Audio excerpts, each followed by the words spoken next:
Hello and welcome to Fueling Around with me, Jason Plato, and the peony in my buttonhole. It's Dave Vitty. Hello.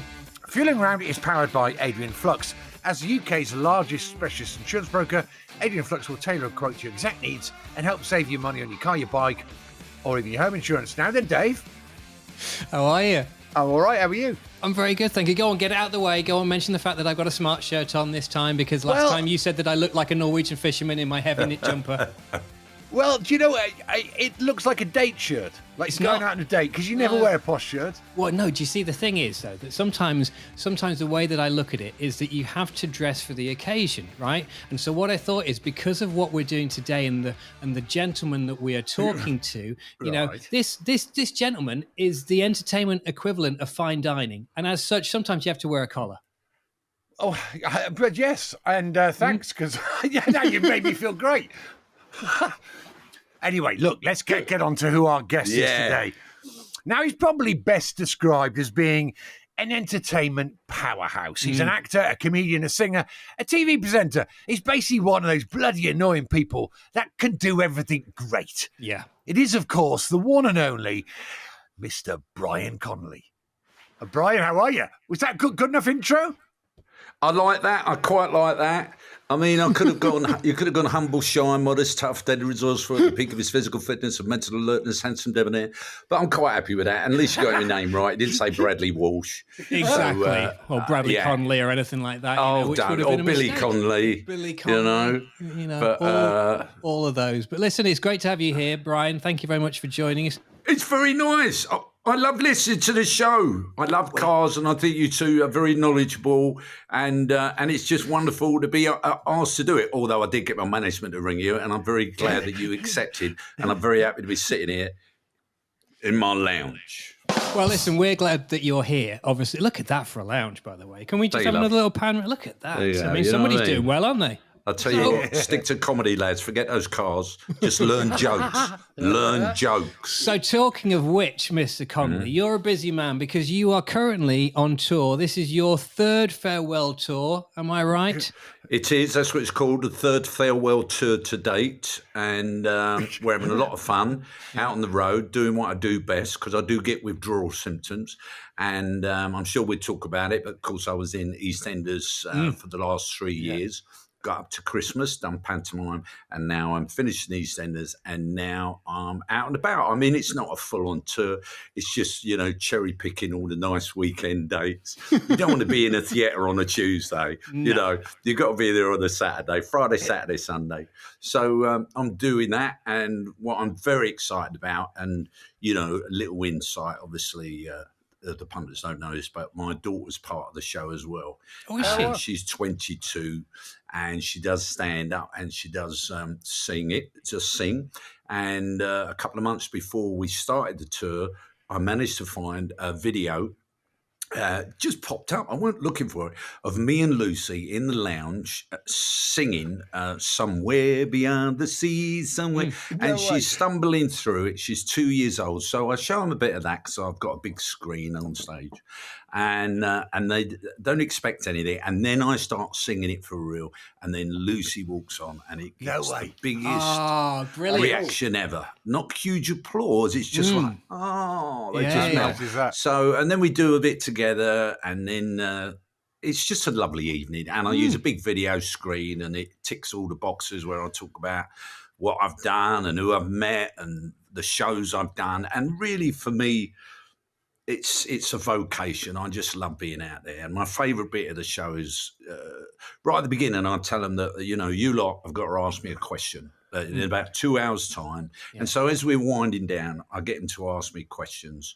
And that, you know, I really get a buzz out of that because I say I'm at an age where I'll talk about anything and everything, you know. So we do. And it can go on for quite some time. And I know, of course, you know, they've all got to go and catch their bus home, you know, while I've got the Bentley waiting there, just warming up, you know.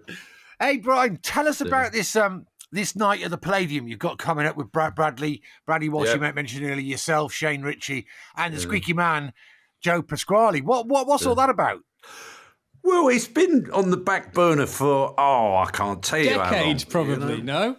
So it has. And we kept saying, we should do this. And then Brad came to see me in Panto this year in Milton Keynes. I said, Brad, we should do this, man, And then a night fell free at the Palladium. Someone had booked, meant to be there, and that fell through due to illness. So suddenly Brad got this date at the Palladium, and then he said, let's do it, the four of us. And then we just put it on social media, no publicity, nothing. And it sold out within 3 days. Wow. The stalls in the Circle virtually sold out in the first day. And then so it sold out. And that blew us all away, the response to that. And and so I always said, we've got to do this. We've got to call ourselves the Pratt Pack. So that's what we're called. And we've mapped it out like the Rat Pack, where we all come on at the beginning, do a little bit. Then we all do little 10-minute spot each. We're still weaving in and out of each other's acts. And then the second half, we do have a bar, and we sit there and we just have fun and sing songs, and we've got a great big orchestra. The shame of it is we've never done it before. So, and we're virtually our dress run is at the London Palladium. So, I said, isn't it a shame we're not somewhere else, just a little theatre just to get it going, but we're hoping, I know Brad really wants to do some more next year, so that's fun, and we're at an age now where we can put our egos away to a degree and just have some fun. There's not many people that could book the Palladium and then work out what they're going to do afterwards. Well, that is true. It is what not to do. Brad keeps going, look, we've got to keep it tight but the thing is, we have really struggled with rehearsing. We were there yesterday. What time did we start? 1 o'clock. I'm not joking. We probably done about 45 minutes of actually rehearsing, and the rest was just reminiscing. Joe Pasquale reminisces with people he don't even know. That's how much he waffles. We just sat there and we're all on a different page. We all know about those early days and those summer seasons, those pantomimes, those the nightclubs, and everything else. So it is, and we've got a moment in the show. We've got it as a buffer near the end where we say, well, let's just sort of have some fun and talk about how we all met and all the royals we've done together. So. All of us are capable. I mean, I do my own show. Every one of us can do their own show. So it's about what we can, get cut more than anything, because I know it's gonna be a doddled, filling it. Sounds 2 hours. great. Sounds ace. That it's going to be not impromptu, but there's a bit of pressure. We want on that. To we deliver. do want that. Yeah. We were saying, look, don't tell me what you're going to do here. I mean, I've got a couple of bits, and even as we're rehearsing, I'm keeping loads back. And I know everyone else is saying, because we want that reaction. We want, us all to just have a laugh, and I think that's what the public want, and we will. I mean, and to be at the Palladium, it's the best place in the world. Absolutely. And I don't think for a minute that this will be a one night only. I mean, obviously it'll be a one night only now, as in this particular Palladium date on the 30th of March. Is that right? Saturday the 30th? That's right. Yeah. And then, but for sure, you know that it's going to be a belter. You know that you're going to absolutely love it, all of you. And it's guaranteed to, I mean, I think we'll see it again. I hope so. I think so. We all want it. I mean, as long as we get the dates married up next year, then it will happen, because we know it's just a bit of fun. It's exactly how Sinatra and Dean Martin and Sammy Davis, why they done it, because it is a fun night. We're all capable of doing it, and let's do it together and just see who comes out best. And is it true you've got this? Is the 6th farewell tour in on paper at the moment? Working out that one. Well, I done it. I had a few choices. I mean, my last tour is called Brian Conley, the Greatest Entertainer in His Price Range. So this one's That's a belter. Third farewell tour. I was going to do, but I felt it was too pro. Brian Conley's one-man show plus support. I don't know. And the thing is, when I called it Brian's third farewell tour, everyone thought, oh, my God, he's doing all these dates. But really, all in all, it's like 12 dates. And it's just... It's like I say, it's a vocation for me. I will go on holiday, much to the annoyance of my family. We'd be sitting in the lounge at the hotel, and there'd be a piano, bass, and drums. No one speaks English, but that song is in my key. And I will and they're going, Dad, don't, I can't. And I just have to get up. It's like a Tourette's thing, you know. It's like you guys looking at a beautiful car, go, I don't know, I just need to get my hands on it. And it's you know, it's just in me. I just have to entertain, and I think that's what, you know, that makes an audience feel relaxed in your company. Because when I'm on stage, you know, people often say, you know, I feel I belong up there.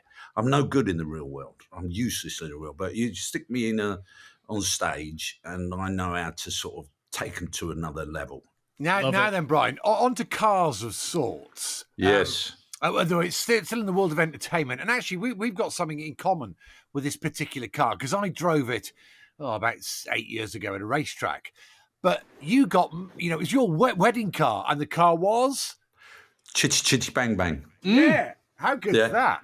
I couldn't believe it. And of course, I live not far from Pinewood Studios, and our wedding reception was at Pinewood Studios, and Pinewood Studios is where they done Chitty Chitty Bang Bang. And I managed to find the car, and it was a famous female British Wimbledon player whose name escapes me, and it was in the paper that she said, we had Chitty Chitty Bang Bang. So I thought, oh my God, if I could get that.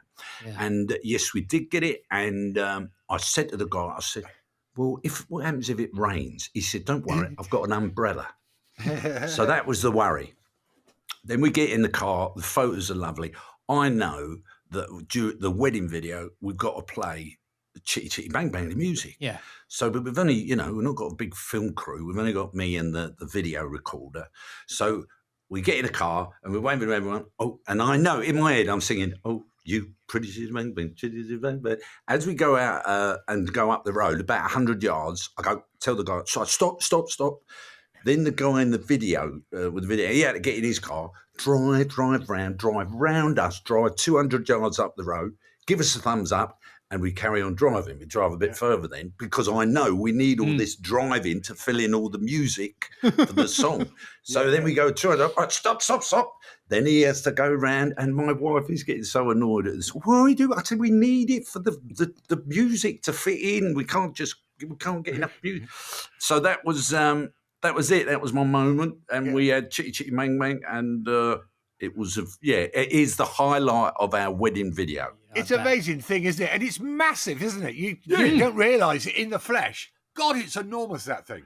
I know. Where is it now? It must be in a museum, Jason. Where is it? Well, Chris Evans used to own that car, I believe. Did he? Because I drove Chris's car, and I think that was the one that you had at your wedding.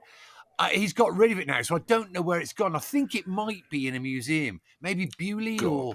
somewhere because like they had a few. They had one that the wings open, one that was all lightweight that flew, but then the proper car one, you know. And of course, many years later, I go and do Chitty Chitty Bang Bang at the London Palladium, played Caractacus spots and done a full circle. But wonderful. And that turned every head, as you can imagine. That car is so iconic, and I couldn't believe it was on the road. I thought it would be wrapped up in cotton wool somewhere. I didn't know that you could actually hire it, but I'm sure that is not the case anymore. You know? So listen, take us back to the beginning then, Brian, I reckon. We want to go back to the early days of your motoring, passing your test. Were you a first-timer, and what was the first car? Mate, I passed first time. It was an absolute breeze, and you know why? I passed in Jersey. Is that right? Yeah.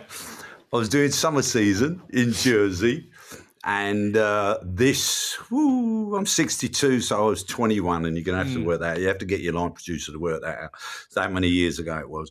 In Jersey, there was only 2 roads and a couple of, there's no roundabouts, just some traffic lights. And if you went at 3:30, you could only take you on one road, because the other road is where the kids come out of school. So all you had to learn was one virtually straight road, you know, and that was... and so I passed first go. Of course, when I get back to the mainland, that's when the proverbial really hits the fan, you know what I mean? It's like, oh my God, roundabouts, oh my God, lots of cars, you know? But yes, so I passed first time. And if you failed, you could take it again the next day. You know, there was no queuing. You could go, I think it was like, oh, well, I'll do it again then tomorrow. Yes, okay, what time this morning? Yeah, I'll do it at 3:30, okay. So, so it was... a bit of luck. I was 21, so it was quite late for me, and in this business. But it was the window that I had. I was doing summer seasons in Jersey. I was there for about 16 weeks, and I thought I'm going to capitalise on this and learn how to drive a car. Talk about car history then. What was your first car?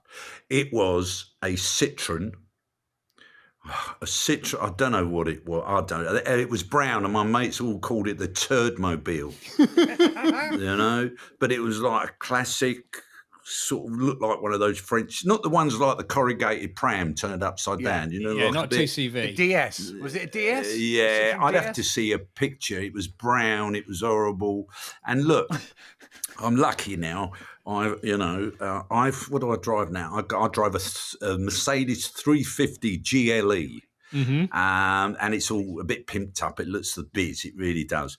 And my Citroen cost me £200. I can, on an empty tank, I can put 170 quid in that tank. So it's virtually the same amount of money as my first car cost that I'm putting in the tank now. Oh, my God. But yeah, the Citroen, and it had 3 little levers where you go up a bit, up a bit. Smoothest ride ever. Yeah. But I couldn't wait to get rid of it because I used to get so much grief, from friends. And of course, it was very, very secondhand. Yeah.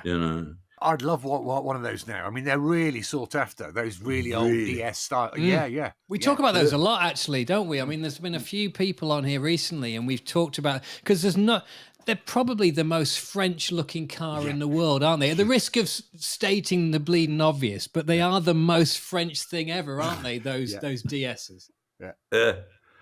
And then I went to an Escort, sort of red classic Escort, but then I had probably one of my best cars ever before any Joyrider had one or anything. I had the XR3.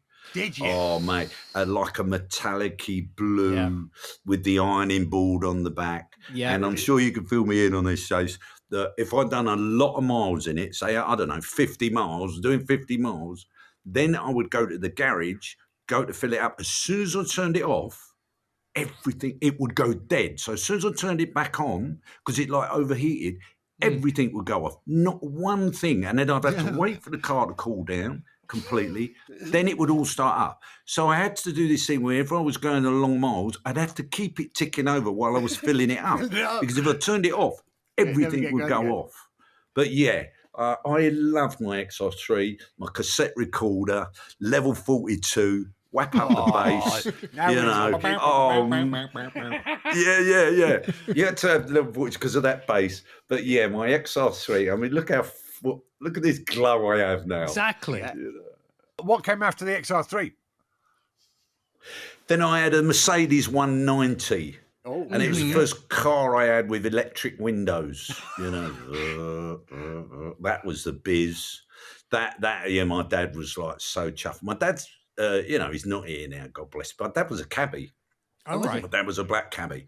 And also he then worked at the BBC for many years, and he was a rigger supervisor, but would drive any class of lorry. He'd gone through all those different stages. And he said at one time, legally, I can drive anything on the road, because he was a cab driver as well, except a disabled car. He said that anything else he could at the time.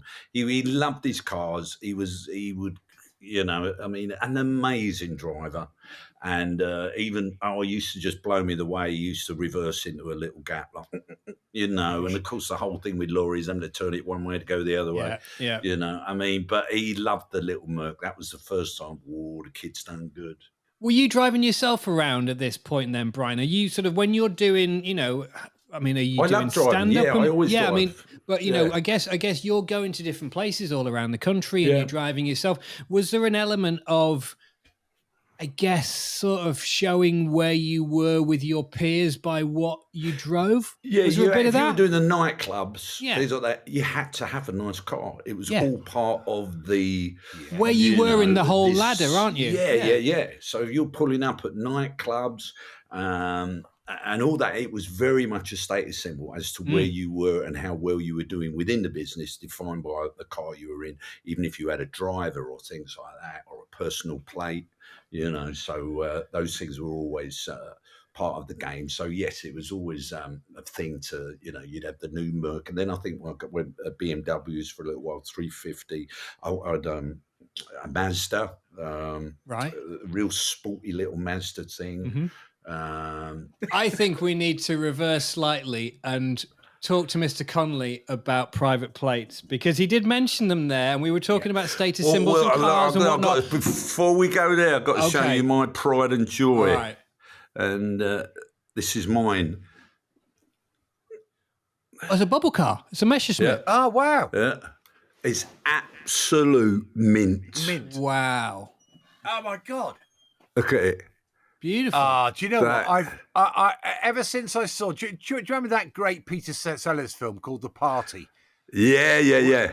Well, he's got one in there, and ever since that movie, which I watched when I was a kid with my mum and dad, I've always lusted after what one of those, and I've never seen one in the flesh, never. Absolute mint, Jason. I've got a friend of mine who done. I had it. I bought it years ago. Then, here we go. So I bought it absolute years ago, and then there was a guy in Birmingham, and he had a museum, and his dad was Jensen, the car Jensen. Yeah. With the glass bit that was like one of the first Interceptor. cars, the back that had this sort of arced bit of glass, and no one had that in the back. And he had a museum, and he said, I will take the car off you to keep there to look after. Anyway, many years go by. I'm doing this, that, and the other. My garage is full of stuff, so I'm not really worried about it. But I hear that the actual museum goes bust, but I'm not worried because he says it's there. Anyway, my wife decides to get it back for my birthday, like my 40th or something. So it was a long time ago. And it's in a wreck. It was just pushed into a corner. It's all manky. It's all blah, blah, blah. So eventually we get it back and decide I've got to do it up. My best mate's son works for Rolls-Royce, and he went, he'll do it as a project. Well, It's gone on and on and on. God bless him. And of course, having to get the original parts and talking to the Izetta and Trojan clubs, we know it's like they don't even use email. You've got to like write letters, and and then it comes from Germany, or the little part comes from here, and it's like, they have their little magazine. So it's taken forever, and it started off where the floor was a bit gone. So no, let's strip it back. No, we've got to dip it now. No, we might as well get that. Oh, let's get it, and it's completely mint, and I don't even want to drive it. But out of any car I've ever had, that turns the head of anyone. Yeah. If you drive out anywhere in that. Yeah. And then I had it with a company called 99 Cars, which rent out cars for films. And I had it with them for a while, but I felt that it was not being looked after, so I stopped that. And then eventually give it to our friend, and they done it up. And it's taken about 15 years sitting in the garage now. I take it out just to go up and down the road, just to, keep it warmed up. But I love it. And I have no idea. Or something like that. What do you reckon? Something like, if it mint condition, it's 61. I had no idea. I've had a look online, and I don't know. I could possibly get 30 for it, or have I just my head just up in the clouds? I wouldn't be surprised. I'd have thought more than that personally, but I don't know. It's absolute mint. So, but you don't want to get rid of it, but because it's a lovely keepsake, but an investment, for one day for the kids and things like that. And what's it drive like? I bet it's just a hoot. Well, you could smell. Well, it's funny. The heater is like a tube that sort of goes like that for the window, or like that. Like the gears are a blooming nightmare. And of course, if you parked near, it's okay because this has got a reverse. But in other cars, you park near something, you can't get out. You can't get out. You're like, but you can just literally lift it up, and it's like a wheelbarrow. And it's got a picture on it that said family car. It was billed as a family car for 5 people. 2 in the back and 3 on this long seat at the front, with dad driving, a child there, and mum there. And it got a little sunroof. You've only got to go around the corner and just go. Imagine 5 of you doing 300 miles in one of those. I know, but of course that whole exhaust fumes and everything, Because it's a 2-stroke, isn't it? It's a stinker. Yeah. And you're virtually sitting on the engine. Absolute death trap. They're all spongy, but I mean, so iconic and such. and it takes up no room whatsoever. Yeah, you yeah. know, you just have it in a tiny corner of the garage. Right, we're not letting you off. Let's go back to the personalised number plates, because you were talking about it being a status symbol when you're driving a Merc and you're going to the gigs with the comics, etc. I reckon you're the sort of man that's had his own personal plates in the past. I do. I've never. I can't buy a new car, so it's always a few years old. So I've had the plates. I must be honest. I didn't put my plates on anything for many years. But then suddenly I'm doing EastEnders. Yeah. And of course you pull up in the car park with everyone, all the other actors' cars there. And I thought, my car, you know, it's a few years old now. I'll put the plate on it. That'd be good. So I put the plate on. So totally to show off in front of Steve McFadden and everyone. But when I was younger, my plate on my Mercedes 740 was FRB1. And if the R looked like Fab One, like Thunderbirds. Yeah. But I bought it and people say, FRB1, what does that stand for? And I used to say, fucking rich bastard.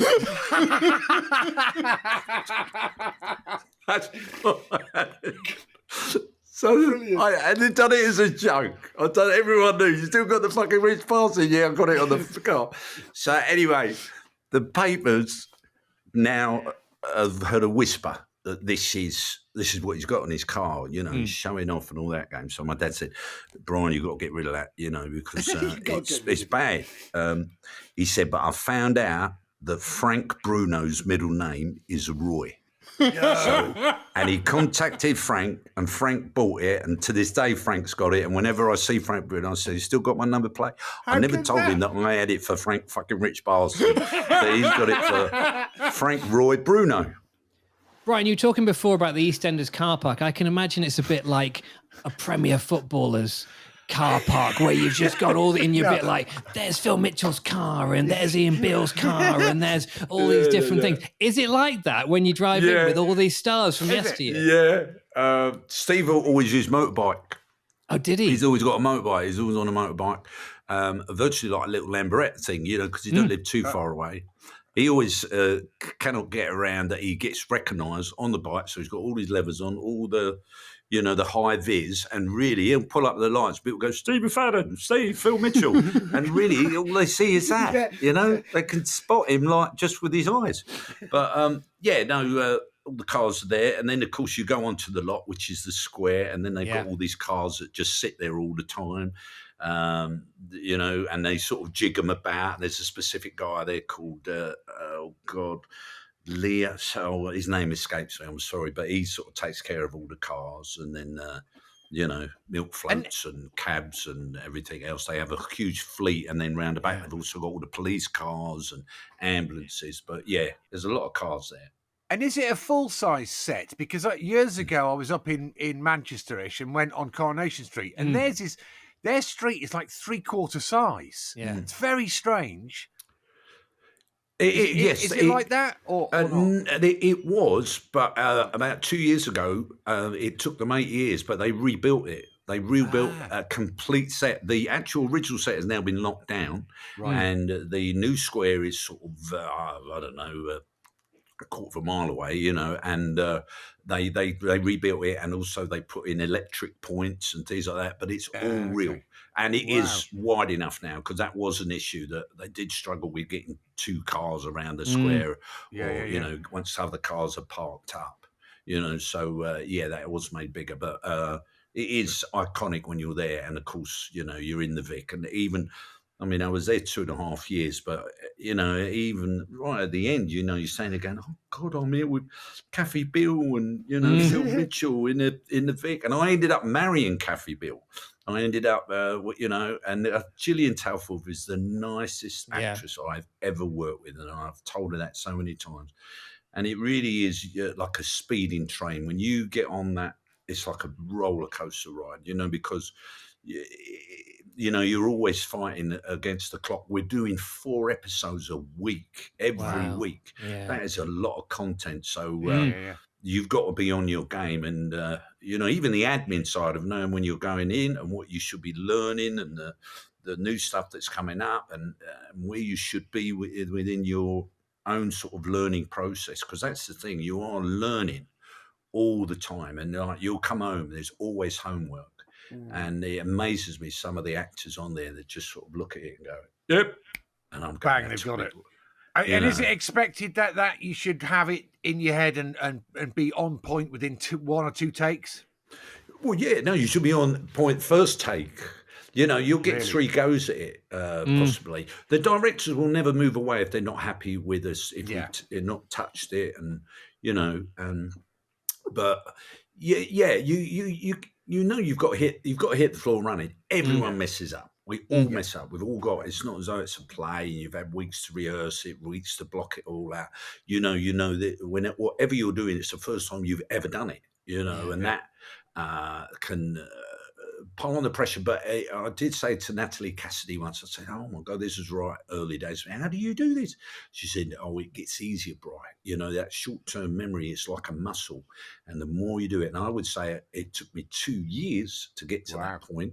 And some people, obviously a lot quicker, but because I'm getting old. But I was like that in the end, where I could really be on top of it in a very short amount of time. Wow, it amazes me, some of the work that people do in that, and the standard of acting, and the level that it's at in sometimes, and I'm very aware of a short amount of time. You look at the scene, you go, "Oh my God, they only done that twice," and you just think, unbelievable. Brian, your character then is in prison, so you could still return? Is that right? It's still open-ended? I suppose so, yeah. I mean, Rocky, God bless him, it was an insurance scam, and he did set fire to the CAF, this iconic CAF in Albert Square, and it was amazing. It took us a week to film it, because I didn't just set fire to it. Of course, all the gas went, and the whole place blew up.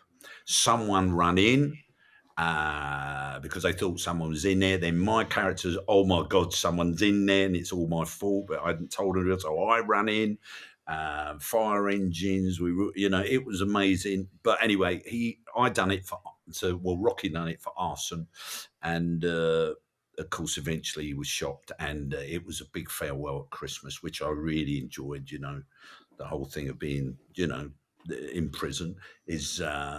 It's open, so who knows? I think he's gone down for 10 years, so that's a long time on him. But he might come out with good behaviour and all that. But like you said, it is open, and who knows? Never good say stuff. never. Now then, Brian, me and Dave always believe that music and cars are just perfect together. So imagine your fantasy drive, please. So where are you? Where are you going? What you're listening to? And most importantly, what you're driving? Can be anywhere in the world. Oh God, you put that on me, yeah. Oh God. Oh dear, no, I'm really stuffed now, because I've got so many cars, so many songs, so many roads. I went on Route 66 once. That was a waste of time. It was just all trees. I thought I was going to see open land and all that. It was just like, I was going to see anything along the way. But where would I go? Oh, I don't know. I'd go to Snowdonia, somewhere like that. That's in Wales, isn't it? And I'd be in a nice camper van. The weather would be lovely. It'd be like a real nice camper van, so that at any point I can just stop, make a nice cup of tea, look at the views, beautiful. No cars up there. Roads are really perfect and lovely, because we did go up there in a camper van. No, we haven't got a camper van, but we hired one. Those really nice VWs that are worth God knows more than a Mercedes, than a Rolls Royce. But we rented that, and we had such a lovely time there. But I suppose it's not conducive to what you normally have people saying. Oh, no, it's perfect though. But no, I like that, and a little bit of Mr. Blue Skies. It'd be the sun is shining in the sky. That's there. I've got the shades on, and my wife there, lovely Anne-Marie. Kids, just the wife. And we've got some nice sandwiches and all that. And then we go see a lay-by on the side, and then looking down at the hill is everything. Oh God, it's in Wales, and You know, we're not going there because I can't say it. And we're just, you know, stopping. I don't want it to be like hell raising. You know, I want perfect. I want to let it marinate and enjoy it. And what's in your sandwiches?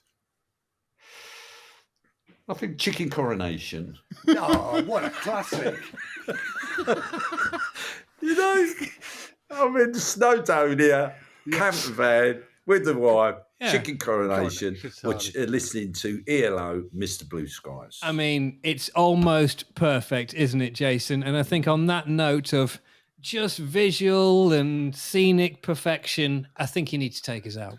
Chicken coronation. What a cracker, eh?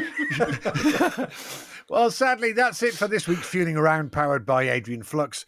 As the UK's largest specialist insurance broker, Adrian Flux will tailor a quote to your exact needs and help save you money on your car, your bike, or even your home insurance. Dave, as always, thanks to you.